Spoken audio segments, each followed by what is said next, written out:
आप अंदाजा लगाओ, दुनिया की सबसे बड़ी डेमोक्रेसी का वजीर आजम वो पागलों की तरह लगा हुआ। आप उसकी पॉलिसी से, उसके अंदाज से इख्तलाफ करें, वो अपने लोगों के लिए बेहतरीन कर रहा है। आप आसिम मुनीर को मोदी जी के बराबर में बिठाएंगे, ये मोदी जी क्या इंडिया में, मतलब इंडिया का कोई भी इंसान इस चीज को एक्सेप्ट नहीं करेगा, और ये बात मोदी जी को पता थी। आप ये एग्री करते हैं कि वो calling Modi on the same date was a trap?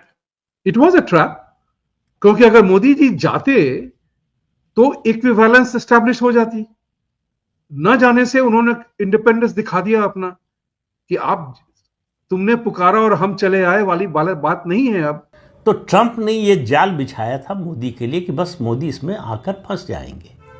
Trump को ये पता नहीं था कि मोदी कबूतर नहीं है, बाज है।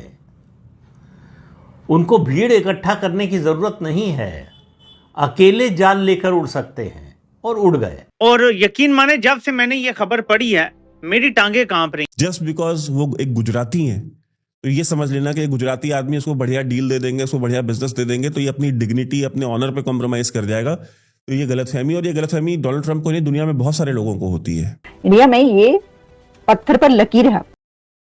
दोस्तों नमस्कार। पीएम मोदी जब G7 में हिस्सा लेने के लिए कनाडा गए थे, तब ट्रंप पीएम मोदी से बिना मिले ही वापस चले गए थे अमेरिका। और ये पता चल गया था कि ट्रंप मोदी को फेस नहीं करना चाहते, क्योंकि जो उन्होंने झूठ बोले हैं ऑपरेशन सिंदूर के बाद से। और मोदी जी उनसे ये पूछने वाले थे कि आपने क्या किया, जरा मुझे बताओ, और क्यों बार बार हर जगह ये बोलते रहते कि मैंने करवाया सीज फायर, क्या दिक्कत क्या है आपकी। और भी कई मुद्दे थे जिसको लेकर मोदी जी ट्रंप से गंभीर बात करना चाहते थे, और ट्रंप को ये बात पता थी, इसलिए वो मोदी को फेस किए बिना ही वहां से भाग गए, जो एक अच्छे लीडर की पहचान तो बिल्कुल भी नहीं है। और फिर जब ट्रंप ने फोन करके रिक्वेस्ट की पीएम मोदी से अमेरिका आने के लिए, तो मोदी ने साफ मना कर दिया, क्योंकि ये ट्रंप की चाल थी कि मोदी को बुलाऊंगा और आसिम मुनीर जो ऑलरेडी वहां पर है, दोनों को साथ बिठाऊंगा और मैं हीरो बन जाऊंगा। देखो मैंने दोनों दुश्मन देशों में बात करवा दी। तो मोदी जी ट्रंप के इस जाल में नहीं फंसे और वापस इंडिया आ गए, और ट्रंप देखता रह गया। जब से ट्रंप दूसरी बार प्रेसिडेंट बना है यूएसए का, वो अपने आप को गॉड मानने लगा है, क्योंकि गोली लगने के बाद भी उसकी जान बच गई थी, और उसको लगा कि मैं अवतार हूँ कोई, और बाकी सब मेरे सामने कुछ भी नहीं है। इसलिए G7 में उसने कोई इंटरेस्ट लिया ही नहीं, क्योंकि यूएसए की जीडीपी के लेवल को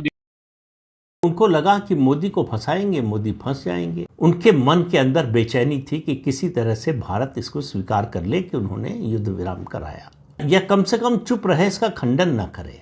तो ट्रंप जाल बिछा रहे थे कि मैं बातचीत करूंगा, उसके बाद बातचीत के आधार पर सोशल मीडिया पर कुछ डाल दूंगा झूठ, और पूरी दुनिया में चर्चा तो होगी ही। कुछ लोग सच मानेंगे, कुछ लोग नहीं मानेंगे। लेकिन अमेरिका का राष्ट्रपति बोल रहा है, तो भारत में विपक्षी दल तो उसको हाथों हाथ लेकर दौड़ेंगे। जब वो पाकिस्तान के नेताओं की बात को सर माथे पर लेकर चलते हैं, तो अमेरिका के राष्ट्रपति की बात को कैसे गलत मानेंगे। वो तो रोज़ प्रधानमंत्री नरेंद्र मोदी से पूछ रहे हैं कि ट्रंप ने जो है मध्यस्थता क्यों की, आपने क्यों करने दिया। और बार बार भारत सरकार के कहने पर कांग्रेस मानने को तैयार नहीं, क्योंकि उसके पास और कोई मुद्दा है नहीं। ट्रंप ने दूसरा जाल बिछाया, कहा कि आप क्या संभव है कि कनाडा से लौटते समय अमेरिका होते हुए जाएं। प्रधानमंत्री ने कहा कि नहीं, मुझे क्रोएशिया जाना है और दूसरे एंगेजमेंट है, मेरे पास समय नहीं है। सीधे शब्दों में, आसान भाषा में कहे तो कहा कि अपना काम करो, मेरे पास तुम्हारे लिए समय नहीं है। एकदम साफ साफ। ये पहली बार हुआ होगा कि भारत के किसी प्रधानमंत्री को अमेरिका के राष्ट्रपति ने बुलाया हो और उन्होंने जाने से मना कर दिया। ये ताकत है प्रधानमंत्री नरेंद्र मोदी की, सीधे सीधे मुंह पर ट्रंप को मना कर देने की। तो ट्रंप का जाल क्या था? उसने आसिम मुनीर को पहले से बुला रखा था लंच के लिए। अगर प्रधानमंत्री नरेंद्र मोदी वहां पहुंच जाते तो ये होता कि देखिए अमेरिका मध्यस्थता करा रहा है, जो ट्रंप पहले बात कह रहे थे वो सही साबित हो गई। तो ट्रंप ने ये जाल बिछाया था मोदी के लिए कि बस मोदी इसमें आकर फंस जाएंगे। ट्रंप को ये पता नहीं था कि मोदी कबूतर नहीं है, बाज है। उनको भीड़ इकट्ठा करने की जरूरत नहीं है, अकेले जाल लेकर उड़ सकते हैं, और उड़ गए। डोनाल्ड ट्रंप टापते रहे, कुछ नहीं कर पाए। सिर्फ इतना बोल पाए कि मोदी एक जो है महान नेता है। कुल मिलाकर G7 के जरिए और उसके बाद जो जाल बिछाया डोनाल्ड ट्रंप ने, तो डोनाल्ड ट्रंप के झूठ को कैसे काटना है और कैसे उनको अपने ही बनाए जाल में फंसा देना है, ये मोदी सीख गए। इसमें एक बहुत बड़ी टची मामला है जो मुझे भी बहुत अखड़ गया कि आपने उस बंदे से मुलाकात की है जिस बंदे की कंट्री, जिस बंदे ने गंदी बात बोली अपने address to the Pakistani people कि हमारा हिंदुओं से कभी सुलझ हो ही नहीं सकता है, और पहलगाम में 27 लोगों की निर्मम हत्या की गई। I am angry about that with mister Trump and I have let him know that is a point of that I will not agree with you on that at all.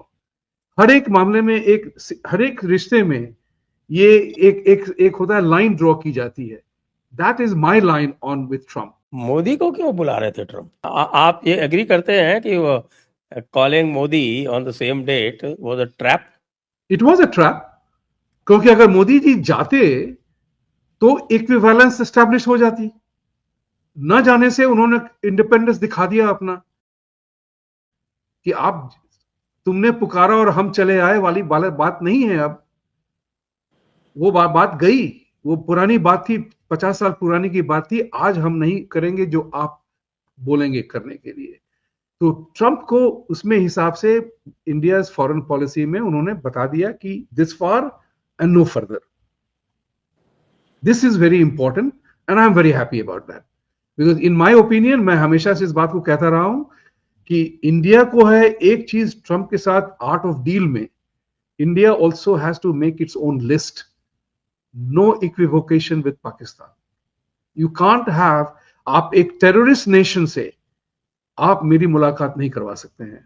हम दोनों दूसरे रास्ते पे हैं, और हमारी अगर आप उनसे तुलना करेंगे तो आप अपनी जगह, हम अपनी जगह। एक जो डोनाल्ड ट्रंप की जो बात थी, मैं वो क्लियर कर देता हूं। डोनाल्ड ट्रंप ने जो बोला कि भाई मोदी जी को बुला रहे थे कि भाई मोदी जी, और मोदी जी ने स्नब कर दिया, नहीं गए। पहली बार ऐसा हुआ कि भाई यूएस प्रेसिडेंट किसी को बुला रहा है और सामने वाले ने मना कर दिया कि मैं नहीं आ सकता। वो इसलिए क्योंकि वो चाहते थे कि एक तरफ मोदी जी को बिठाया जाए और सामने आसिम मुनीर को बिठाया जाए, और वो बैठ के बीच में चौधरी की तरह चौधराहट करे। ये बात मोदी जी को पता थी। और आप आसिम मुनीर को मोदी जी के बराबर में बिठाएंगे, ये मोदी जी क्या, इंडिया में, मतलब इंडिया का कोई भी इंसान इस चीज को एक्सेप्ट नहीं करेगा, और ये बात मोदी जी को पता थी, तो वो उन्होंने इसलिए मना कर दिया। दूसरी बात कि कहते हैं ट्रेड डील्स, हम बिजनेस डील, मैंने कल इसके बारे में ट्वीट भी किया था, आज फिर बता देता हूं।